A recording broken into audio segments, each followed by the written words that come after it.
መድኃኒቶቹ እንግዲህ እነዚህ የምታዩቸው ናቸው።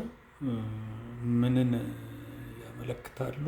ይሄ በክኒን ያሉት እስከ 50 ሺህ ኢንተርናሽናል ዩኒት የምንለው ማለት ነው። ጠብታዎቹ ቪድሮፕ የሚባሉት ሌሎችም በብዛት አሉ።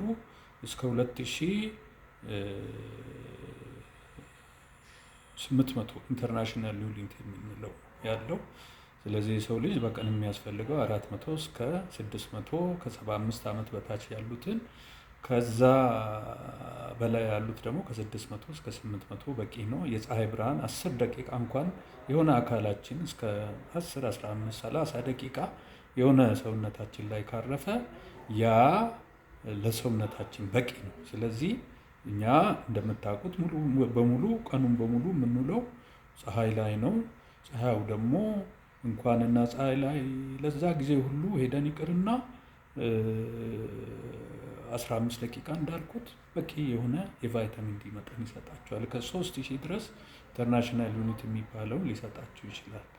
እና በፍጹም ይሄ ተገቢ አይደለም። እንደምታዩት እነዚህ መድኃኒቶች በተለይ በብልቃጥ ያሉት እስከ 5000 ድረስ በየቀኑ እንዲወሰድ እየተደረገ ስለሆነ ከዚህ እንድትጠነቀቁ። እነዚህ መድኃኒቶች አላስፈላጊ እንዲሁም ለጤና አደገኛ መሆናቸው። ክኒኖቹ እስከ 50 ሺህ ድረስ ነው የሚመጡት። ከአሜሪካ፣ ከጀርመን፣ ከቱርክ፣ ከህንድ በመሳሰሉት ነው። ለምሳሌ አሁን ከአሜሪካ ብቻ ወደ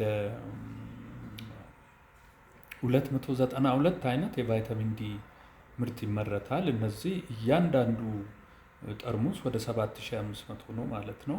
ከእንግሊዝ ወደ 120፣ ከጀርመን ደግሞ ወደ 100 አይነት ቫይታሚን ዲዎች ይመረታሉ። ይሄ በቢሊዮን የሚቆጠር ገንዘብ ለባለፋብሪካዎቹ ሲያስገባ፣ እኛን ግን ለኩላሊት እንዲሁም ደግሞ ለአንዳንድ የቅመም ዑደቶች መዛባት ስለሚያጋልጥ ይህንን ነገር ጥንቃቄ እንድታደርጉ። ወደ ፀሐይ መውጣት ለቫይታሚን ዲ ብቻ ሳይሆን የፀሐይ ጨረር በብዙ መልኩ ጠቃሚ መሆኑ ተረጋግጧል።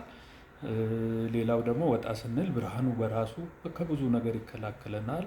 በእግርም እንሄዳለን። ስለዚህ በዛ ምክንያት ጥቅሙ ብዙ ስለሆነ ወደ ፀሐይ ውጡ፣ ፀሐይ ሙቁ። በቃ ቫይታሚን ዲ በፍጹም እንዳትወስዱ፣ አደገኛ መሆኑን ላሳስባችሁ ብዬ ነው። አመሰግናለሁ።